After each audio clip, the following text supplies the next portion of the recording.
Welcome back, and let's put the spotlight on Waaree Energies because the company has come out with a strong Q4 and lots to talk about when it comes to the outlook and how the industry is placed given the whole tariff chatter around. So let's connect with Mr. Amit Paithankar, who is the whole-time director and CEO of Waaree Energies. A very good morning, Amit, and thank you so much for your time, first of all. And let me start by your earnings. Then what we have seen is that you have given an outlook for nearly doubling your EBITDA to 5,500 crores to 6,000 crores. That's the range in FY26. Help us understand that given so much of transitions in the industry, given so much of chatter around the tariff implication, what factors do you believe bode well for the industry and what could help you get to that EBITDA outlook? Very strong 25, as you can see. And the foundations made in 25 is what is going to drive results in 26. And let me explain that a little bit. So what got us to where we are in 25 is a relentless focus on execution. Most importantly, customers and demand from the customers, and then our ability to go and execute all the orders that were bestowed on us by the customers. The most important factor to bring it all together was the strong team at Waaree, which put all the effort and the hard work to deliver it. What gives us the confidence to deliver this in 2026? It's the exact same three things that I talked to you about. First is a very robust order book, the trust that our customers have bestowed on us, number one. Number two, the execution capability that we have and the factories that we are building to cope up to the demand that we have at this point in time, a robust 47,000 crores. And finally, a strong financial position, which allows us to do all those investments. Okay, well, Amit, thanks for joining us and thanks for that outlook as well. Let's just focus and talk about your margins. Very healthy margin improvement coming in Q4 and also on an all-round FY25 basis. Is this sustainable going ahead as well? And what is the guidance for margins improvement going forward in FY26?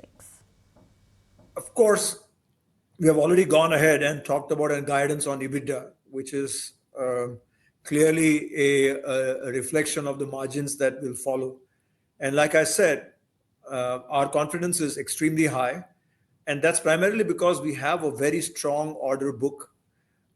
And literally each of our quarters, leave alone quarters, each of our months, actually each of our day, it's busy in how much should be produced. So, if you are seeing the IPL, you have this run rate which continuously keeps showing up on the screen. We have a run rate in our office which continuously keeps showing up on the screen. On how many megawatts do we need to manufacture every day. And so it's relentless execution which is going to get us there. But Amit, if you can help us understand that how much was the revenue and the profit contribution from the US module line in Q4 and what will be the full year margin impact from the US, considering that it is a higher margin segment for you or a geography for you? The US module line in the last quarter of 25 was switched on in January. And as we speak, it is ramping up nicely. But the overall contribution to the broader number is not very high at this point in time.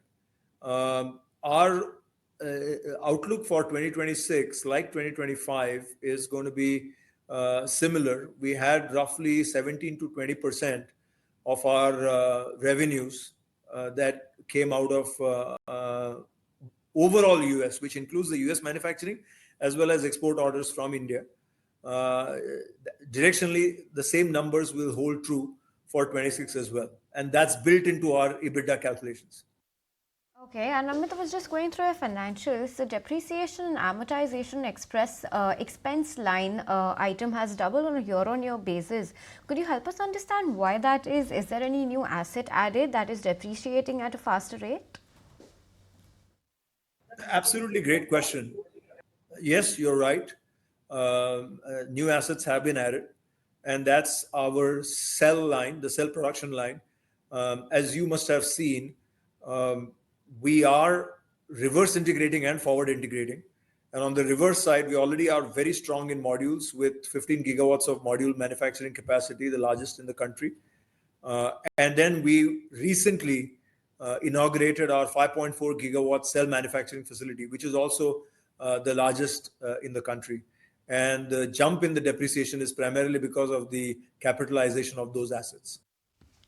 All right, Amit, is the new cell line at Chikli running at the full capacity now? Give us some sense there. And if so, will the cells be fully utilized for the captive model production? And also, what will be the margin improvement in Q1 FY26 from that? And if not, then by when will be the full 5.4 rather gigawatt be operational? If you can give us some sense there. Again, great question. The cell factory is being ramped up line by line. The first line that we started is almost 3 or 4 months into running now. So that one is pretty much stabilized, and the newer lines which are coming online thereafter are being stabilized. And so we expect that in a couple of months' time, the entire facility will be running to its full capacity. And that's when we will start seeing the margin improvements. All of those margin improvements have been baked into the number that we talked about, which is 5,500 to 6,000 crores.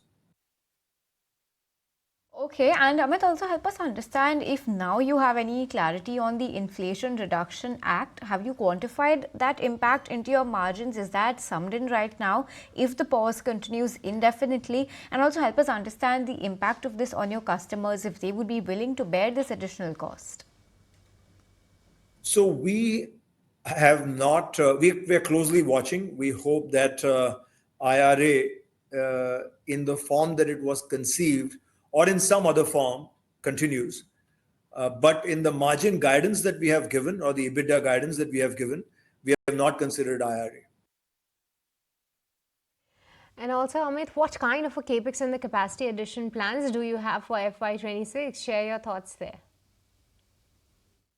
So we will see additional 3.2 gigawatts in our Chikli gigafactory. It's more than a mega factory now. It's a gigafactory, and we are adding another 3.2 gigawatts of module manufacturing capacity there. We will be potentially adding another 1.6 gigawatts of capacity in our facilities in the US.